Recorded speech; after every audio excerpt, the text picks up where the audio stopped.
Hey, welcome back to Matter of Fact. Today we got for y'all three games of the week. We spoke about some very premier games in our betting segment already, including the Chiefs Niners Super Bowl rematch and the division matchup between the Lions and the Vikings. So we're going to start off with Eagles Giants. This game's really important for how the division's shaping up. Obviously, Washington seems like they have a franchise quarterback, so for once they're not a joke and are serious contenders in this division. Cowboys are always in the mix. Eagles always in the mix. And say what you want about my Giants, we did win a wild card playoff game just 2 years ago, and we got some juice with the young rookie. Neighbors makes his return, but how do you feel about this one? I know your Cowboys are on a bye, got to regroup after what happened, but you get to chill, enjoy some of these games, and laugh at other fan bases. So how you feel about this?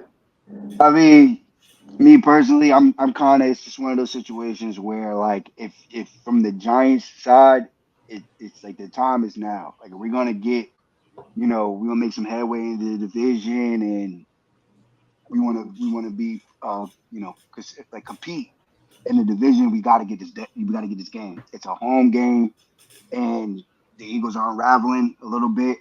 So, this is kind of like we got to kick them while they're down. You got to kick these cats while they're down right now. Um, as for the Eagles, I feel like they're thinking the same thing. Like, yo, all right, we're playing the Giants, but we have to get this game. It hasn't looked pretty for us. At least now we got our dogs back in Devonta Smith and also AJ Brown. We need to go ahead and put all that other bullshit behind us, and we just need to have a great showing. I don't think that's going to happen. I just think, for whatever reason, I just think that they're just dealing with so much turmoil in their locker room that I mean, it just can't help but show. It can't help but show on the field, and you know what I mean. You got the head coach going back and forth with fans over an And and ugly a win. and a It's about winning, winning. yeah, So it's just kind of like even when they win, they can't win good. Like you're not even winning games good. So it's just yeah. Right now, if I'm the Giants, I'm like, yo, we have to get these motherfuckers. We almost got the Cowboys, but we have to get the Eagles. yeah. And then we should have, if we had a kicker, would have beaten the Commanders. I mean, that's pretty well known at Yeah. this I mean, point. that game's gonna cost you though. That Yeah, not having a kicker is gonna end up biting you in your ass. yeah, and that's all on the coaching staff. You gotta blame Dayball for that one. I mean, he was hurt last year. Like it's a kicker. Like where they do that at? But yeah, key injuries for the Eagles though. Jordan Mailata is out, so they're kicking in Fred Johnson, hoping that he could come in and go go against one of the best D lines, if not the best D line in the league. At least how we're playing. And Well, then there's right no right now y'all don't have Thibodeau, so it's a little Aziz. bit. Aziz is he'll do enough, and he had a good showing in place of him last game. He really could have got a fumble on Joe Burrow, and he was just too scared to have a roughing the passer penalty. He didn't want to fall on him, so that was like a strange kind of awkward play. But I mean, the story of that D line is more so Dexter Lawrence and Brian Burns. Anyway, there's a reason why we traded a second and a fifth and paid him a bet. This thing disappeared. All right, back to it though. Yeah, the story of the defense though, Dexter Lawrence, Brian Burns. There's a reason why we traded a second and a fifth and paid him. Because of that, we couldn't bring back Xavier McKinney, who's balling, and we couldn't bring back Saquon, which is also the story of this game as well. Dallas Goddard is out, but I've always said this offense just plays a lot better with AJ Brown there, and when you have Devontae Smith as well, I think they're going to be fine.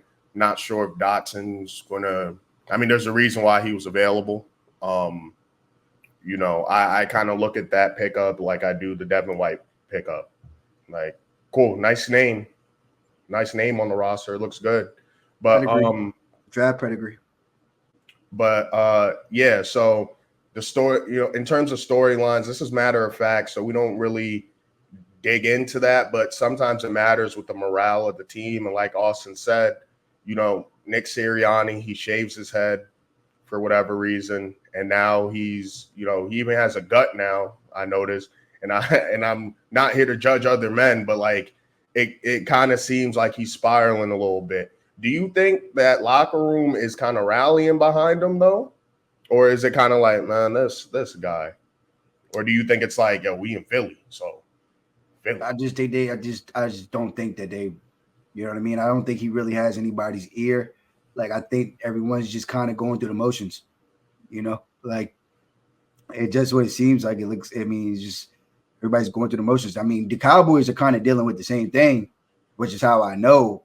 But like, yeah, it just doesn't. It just doesn't look good. Jalen actually hasn't been too bad. I know he's been turning the ball over, but he had to play 3 games without AJ Brown. He had to play 1 game without Devontae Smith, so he has his guys back. And Saquon Barkley is he's doing his thing for the most part. I think that the talent is there, obviously, but it's just something off with this team, and I don't know. Like I just don't know. I don't know if they're playing for each other right now, and I don't know. Like the players aren't playing for each other, and I don't know if they're playing for their head coach, and So hey, what we were talking about before this in terms of Saquon, like I know you don't really care for running backs and stuff like that, but like what I've been hammering is the Giants are the only team in the league that gets shit on for actually letting the running backs go when the running back market was on a downward spiral. We're the only team that people talking about fire Joe Shane, blah, blah, blah. Saquon Barkley, we get a win, and he's under the comment section with the rest of the Giants celebrating the win. Isaiah Simmons after that blocked field goal to ice the game against the Seahawks. It's like, bro, you are not here anymore. Like you wanted to start your villain arc. You looking like Dylan Brooks. You're looking like Angel Reese. It's looking like you that whole mantra. I don't know if it's made for you, my boy. Talking about, I'm not sure. I don't think I'm gonna get booed. I think this rivalry is bigger than that. What the fuck are you talking about? You are getting booed every time you touch that ball. You are getting booed. This little half-stepping, riding the fence. Oh, good win, boys. Stay your ass over there. Go deal with your shit. I mean, this game, we're going to see if it really made sense, because Tyrone Tracy is looking like a stud. It's looking like we got a good 5th-round running back. By the way, once again, converted from receiver to running back. Yeah, he's 25, but he only played 1 year of college running back. The rest of the years where he was a receiver. So he's a better pass catcher because, as we know, Saquon from a running back position, most drops since 2021. So let's see if we're really dumb for letting him go, because apparently it's good for everybody to let go of their running backs except us. Yeah, I mean, yeah. I mean, again, I don't know where his head's at. This is he's cut from a completely different cloth to me, because like I even train my kids, like my baby cousins and his nephews, like, yo, when you go into a away game, you want them to be booing you. They better be booing you. And when you make a play, you need to let everybody know, this is my shit. This is my shit. How you gonna walk into a place talking about they're not gonna boo me? Man, I would be like, yeah, they're gonna boo me, and you know what I'm gonna do? I'm gonna tell all of them to suck my nut, suck my dick. Like, fuck y'all. You know what I mean? Like, I'm giving it right back. Like, I'm Saquon. I'm getting 3 touchdowns on y'all's head. Like, I would respect that more. That's what I'm saying. That's what I'm saying. It's like, what are you talking about? Oh, I'm not gonna get booed. Like, yeah, they better boo me. If they're not booing me, that means I'm not balling. Like, what are you talking about? I am the op, and I'm coming through to crush shit. Yeah, hate me when I'm coming through. You know what I'm saying? This shit not sweet. You know, you want these motherfuckers to clap for you. You left. You bounced.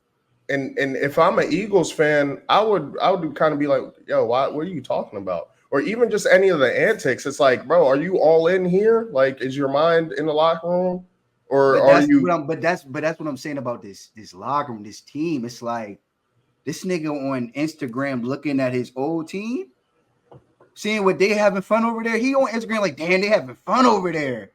Like, bro, what are you doing? Like that SpongeBob meme with Squidward Right? up at the things like, damn, that would have been I would have been in that locker room. I know the perfect New York strip club we would have hit right after. Like, Yeah. bro, what do you do? Like, get out of here, bro. Like, I'm over here like you were staying in the comment section. I'm over here like, yeah, the boys are celebrating Tay Banks, and I see Saquon. Yeah, that boy a dog. Boy, You're cooked. You're cooked. But bro, like that there's a real personality trait. There's people in life that they act like that. Like you self-sabotaged yourself. You crashed out, bruh. You crashed out. Okay. You crashed out off your emotions and you decided to go to Philly. Cool. Maybe they offered you the most money. Maybe they didn't. Who really knows? Nobody cares though. But once you pick that side, you gotta stay over there. And you gotta embrace anything and everything that comes with that. Yeah. It feels very KD to the Warriors. Like, yeah, like we balling, but it just don't feel 100% right. And it's like, bro, you made the move months ago. Like, it's over. Like, this is your team. Have fun over there. Like, we got Tyrone Tracy. We have Motor, who has a relationship with Dayball from the Buffalo days. We good over here. We do not miss you, bro. We like what we got in the offseason. We paid some O-linemen. Now our O-line's better. I bet you wish you were running behind this O-line. Maybe if you came with is Saquon a better running back than Derrick Henry? Because I'm pretty sure Derrick Henry just got $8 million, and I don't care about the age thing because let's look at the injury history.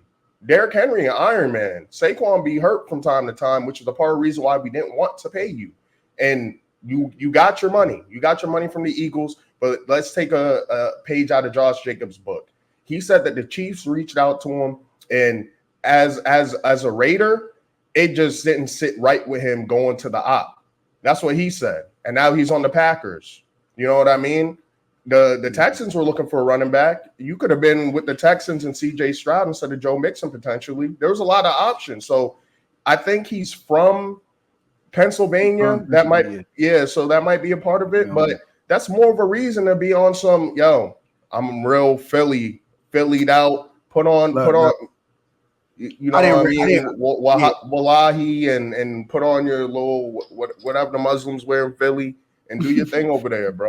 Look. I didn't roll through Pennsylvania. I didn't roll through Philly. It's cool, but it ain't nothing I gotta go back home to, even if it is your home. You know what I mean? Like, come on, like it's just, you know what I'm saying? Like it's all right, but it ain't like you gotta see this. They don't got nothing like that out there. So, you know, he did what he did, and he's just you're gonna have to pay for it.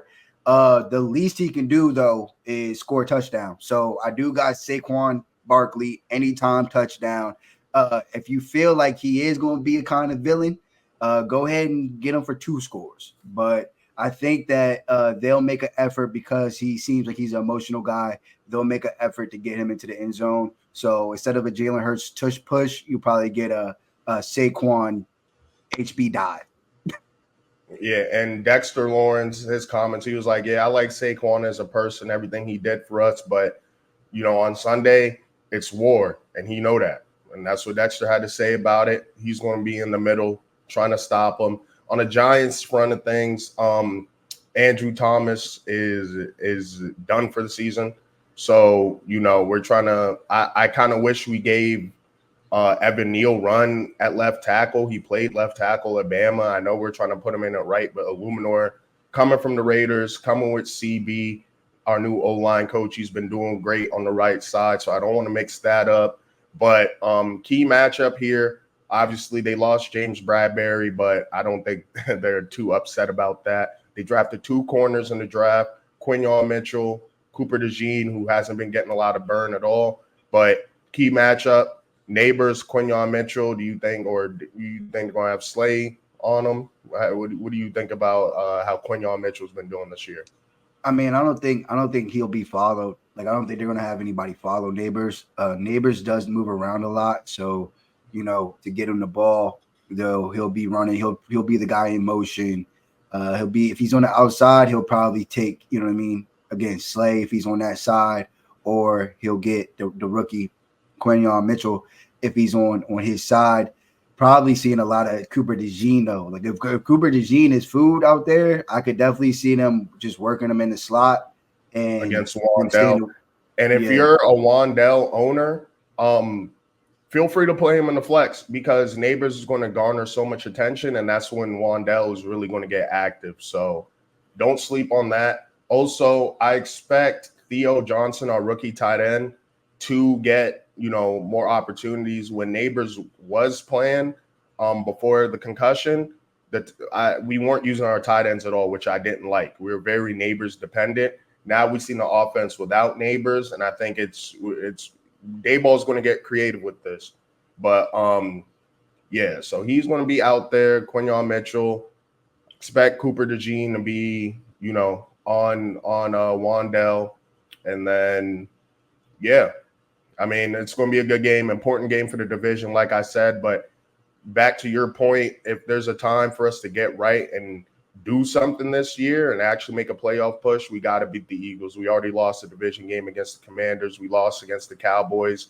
We can't keep losing these division games if we want to be taken serious. So, yeah, I agree. But besides that, the spread is 3.5, I believe. We're home dogs. We do pretty decent as dogs, though, when it comes to the spread. How do you feel like this is going to go? Also, the over-unders at 443. I mean, I think, like, based off of talent, I would say that the Eagles cover. I say that this is just because they have AJ Brown, they're able to score, a few more touchdowns than you guys are on offense, and they should cover.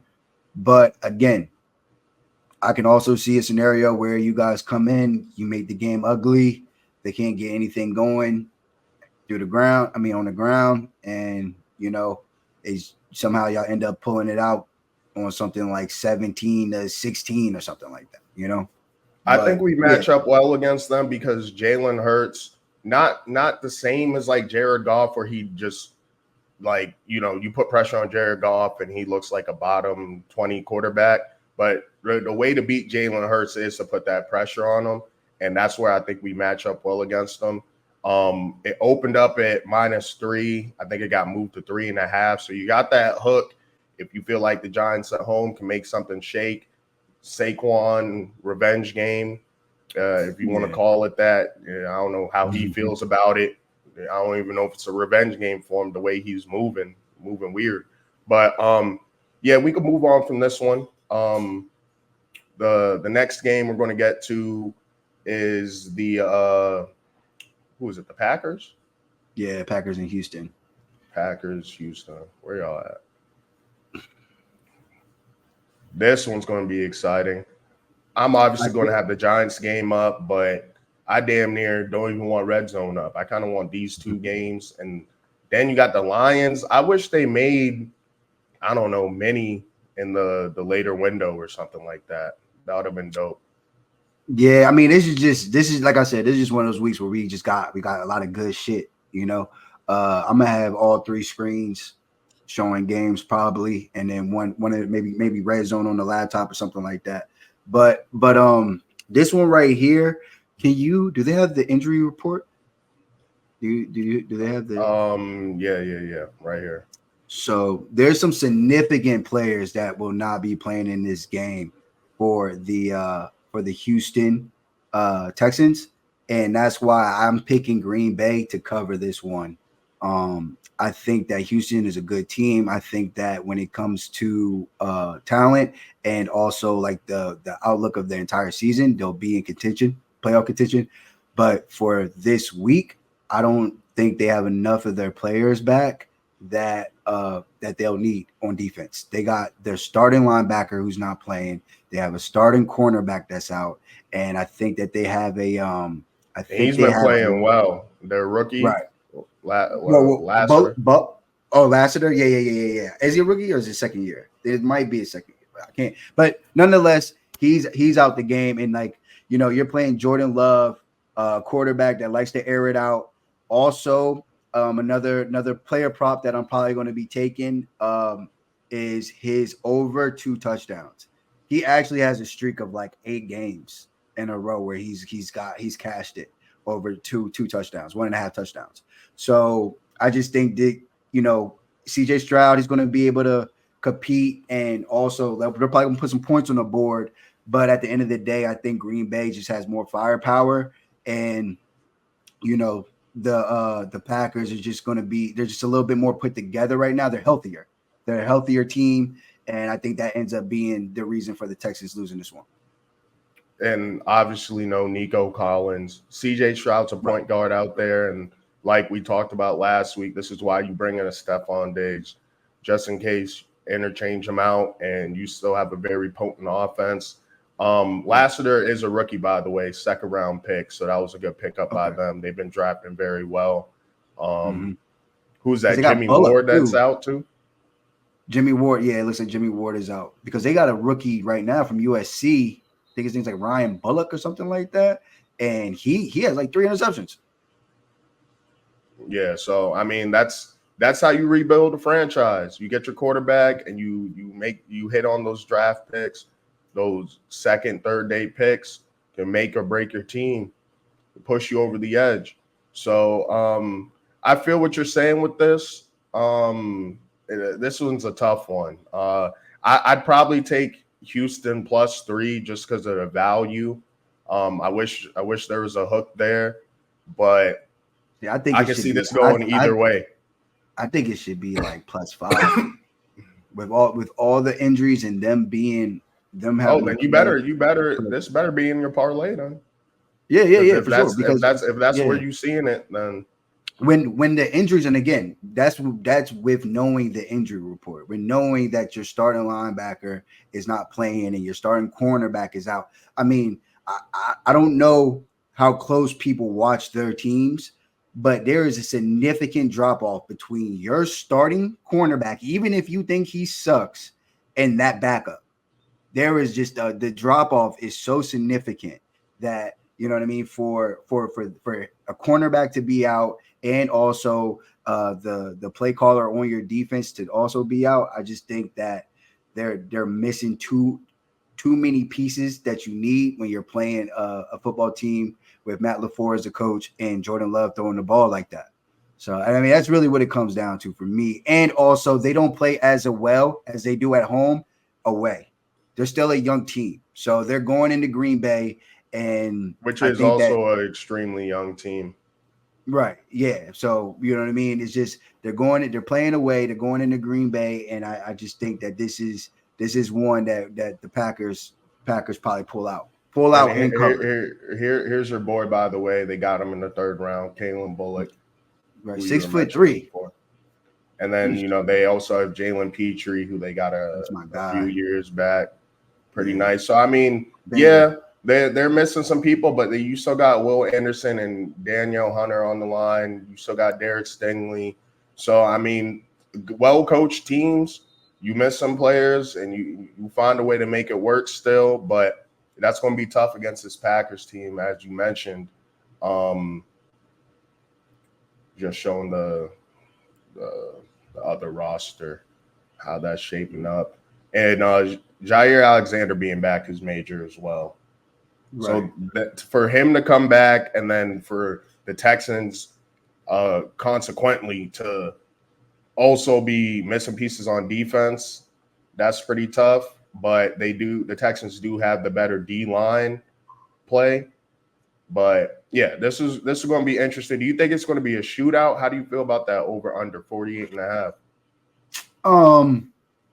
I mean, it can get there, but people don't realize that, some of these offenses, we see them and we see the highlights and they look like they're these high power offenses. They're actually run heavy. So the only reason why maybe it might not be a shootout is because both of these teams, they want to run the ball first. You're going to see first down run from both of these teams. First down run. Bobby Solowick is a PFF guy, and he's the offensive coordinator for the Houston Texans. And all he does, he has the highest first round run rate in the NFL. So, like, I just think that if it doesn't go over, it's because of the run heavy aspect and, them being methodical, moving the ball, keeping the clock running, and them just not having enough time to get to the over. But yeah, I mean, I like both of these teams, and 48.5 is a good number for the books. I think that's a nice number for both sides, the over and the under. Tim Settle was also talking a little bit of shit on Josh Jacobs, so I expect Josh Jacobs to have a good game. Just because of that, I'm taking some of his props at whatever it is, probably his rushing, because they are a run first team, but they have weapons all over the place, and without like a true wide receiver one, I think Christian Watson or Jaden Reed could be those guys, but they rely on everyone. It could be a Kraft day, it could be a Dobbs day. So right. Yeah, I agree. All right. So hey man, hopefully that Packers bet hits for you. I'm on the other side though. I'm taking that value. I'm probably going to take Texans money line and the dog parlay along with the line. That's the highest, bro. You are a public bettor. If I ever like, it is not even like you do it on purpose. It's just like every time I look at the tool and you talk, it's like, yeah, those are the high. That's the highest side that the public's on. They're on them. The See, Texans money line. I hate when you bring that up, because you always have like the public, the pros, the sharps and whatnot, and I hate being on the public side. So that's the tough. public. That's tough. And they also it's the Detroit too. And I'm pretty sure you talked about Detroit winning, pulling out the game. Yeah, that was one of my picks. Yep. Yeah. Yeah. So I wish I knew that going in. That, I might have swapped that joint out. I'm not gonna lie. Yeah. It's just funny that you always it's funny. But yeah, this one, the last one, game of the week, should be a fucking doozy on Monday. We got the Buccaneers versus the Ravens. Baker Mayfield and his high-powered offense. Seriously, like I'm not even joking. I mean, he's slinging that rock. I think, does he have the most passing touchdowns in the league right now? I think right now, yeah, we're like 15. He has the most passing touchdowns. And it looks like Mike Evans is going to be healthy. He's good to go. So, I just think that the Ravens are a pass funnel defense. You can't really run on them. So I'm looking for Baker, Chris Godwin, and Mike Evans to just do their thing out there. I mean, let's talk about these running backs they got too, though. Rashad White's questionable, but if he's healthy, they might have a nice little three-headed monster. We talked about Sean Tucker, or you kind of spoke heavily on his history and his pre-draft stuff. But You have Sean Tucker there, you have Bucky Irvin, you have Rashad White, who's a great pass catching back, and they're competing. You know what I mean? Like every time they get the ball, they're thinking, I'm trying to jump him on the depth chart. This is just how these guys think. So, and like Rashad White is the starter because he was there last year. But I mean, like you said, all these backs are good. And they said that the offensive coordinators came out and said that he's going to ride with the high hand.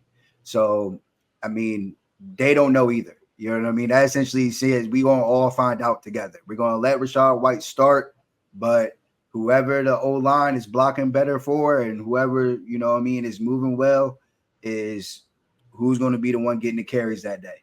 So, and the Ravens have to go into this game realizing that and kind of have to plan for that. It's not, you don't have a bell cow back there that, all right, we know how he's going to run. We know what type of zone runs they like to run. They're going to pull this guard here and they're always going to do this. They're going to really mix it up. I like what the Bucs are doing on offense. Tristan Wirfs playing well per usual. Mike Evans goes down, and Chris Godwin probably won you your week if you had him in your lineup. And with Mike Evans there, and thank God Marshawn Lattimore is not on the Ravens. He should have a good game. So yeah, I mean, yeah, right now, Mike Evans, anytime touchdown, go ahead and maybe lock that in. Chris Godwin over receptions, over six receptions, over 60 yards.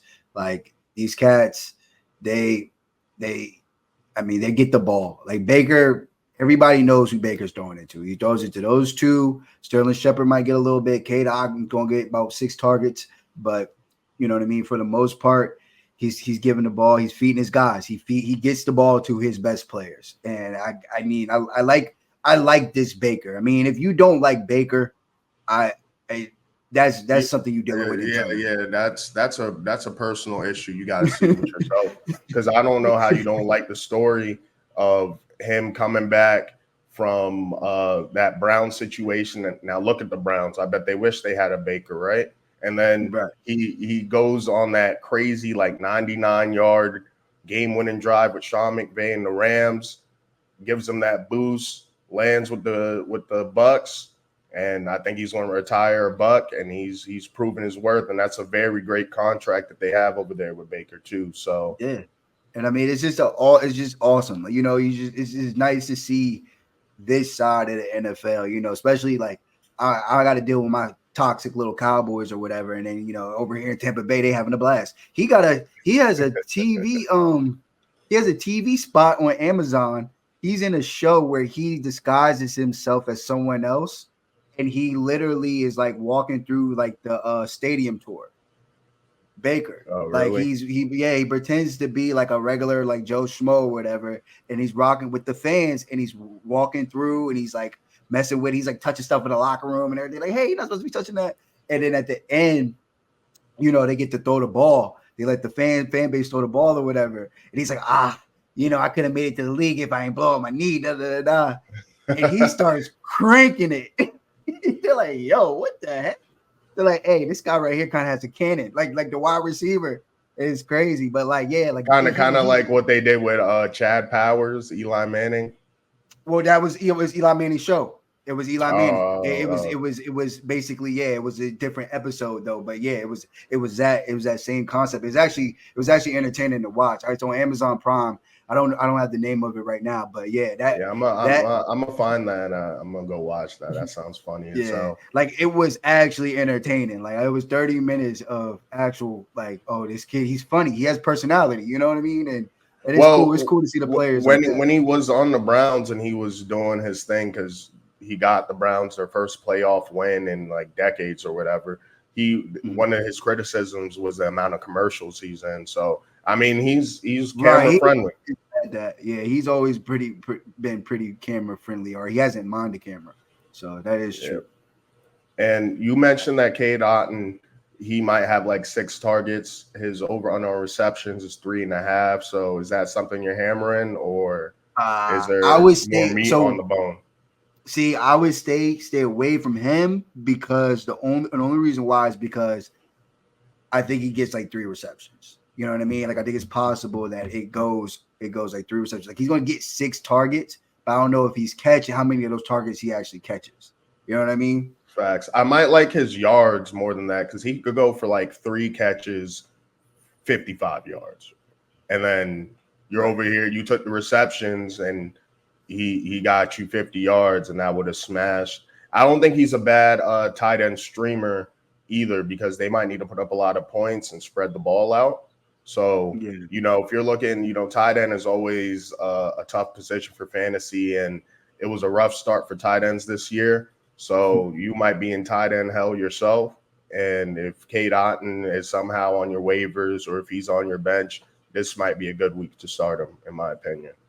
Yeah. And on the other side with Baltimore, right now, you got to play Zay Flowers.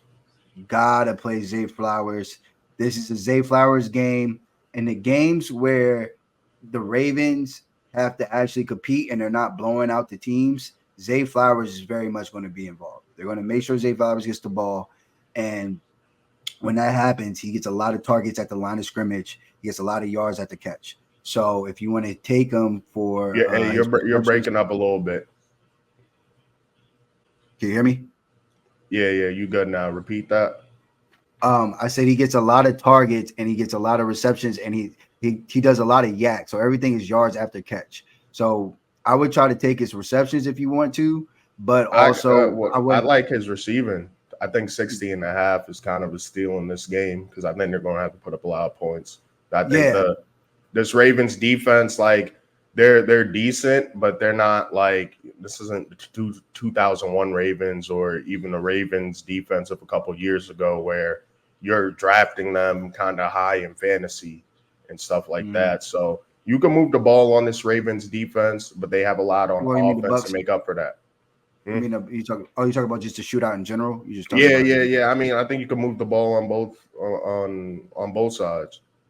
Yeah, yeah. And I mean, that's why this is going to be a fun game. Um, and Rashad Bateman, keep an eye out on Rashad Bateman because he actually has been producing pretty well. He doesn't get a lot of volume, but they do trust him, and like I guess close situations are like really clutch spots, and he's bringing the ball down. He's catching it. I want to say he had Yeah, like yeah. four Them receptions for possession 70 catches. yards. Yeah, yeah, yeah. Yeah. I wouldn't So mind his receptions either. I think he gets about 3 catches at yeah, least. and it's just he's just the Ravens are a unique team. You know what I mean? They play three tight ends. It looks like they all are decent. They're all good, and they got a running quarterback. They got Derrick Henry. So you never really know how much passing volume you're going to get.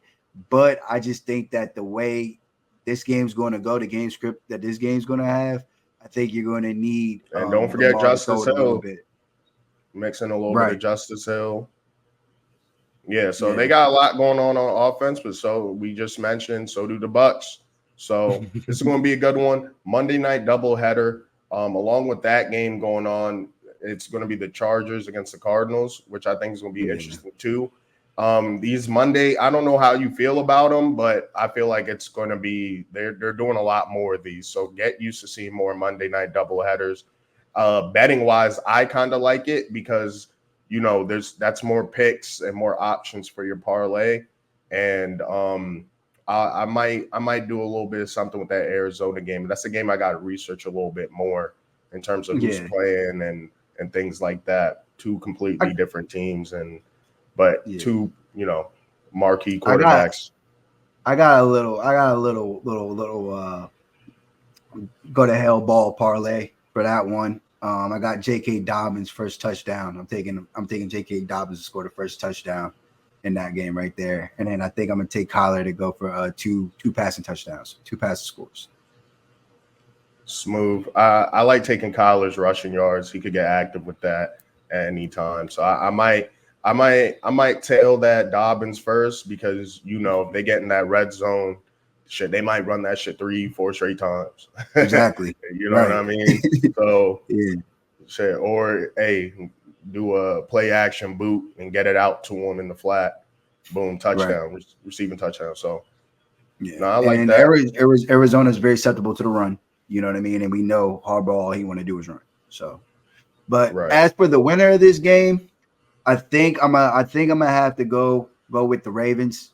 I don't know if they'll cover, but I think that they'll win. Yeah, I could see the Bucks covering like very last minute because that boy Baker, he don't give up. They're backing him, and this team they're fighting. So I don't think this is a game that's going to really escape them, and it's going to be close. But I'm gonna have to give the edge to the Ravens as well. They're also just healthier, which we don't say about the Ravens often. They're usually one of the more injury riddled teams. But that O line starting to play better. You got Ronnie Stanley on the line. He's playing well. So yeah, I'm leaning Ravens here, but I wouldn't be surprised if the Bucks won. But I mean, it's any given Sunday, or in this case, any given Monday for a reason. Yeah, but we good. That's it. Yeah, that's it. Those are 3 games. Discuss the other. There's a lot of games. Have fun. If your bet don't hit, and if you like football, this is a perfect week for you. Either way, win or Yeah, lose. So have right. fun out there.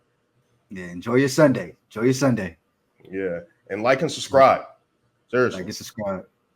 All right. See you guys. Matter of fact, facting out.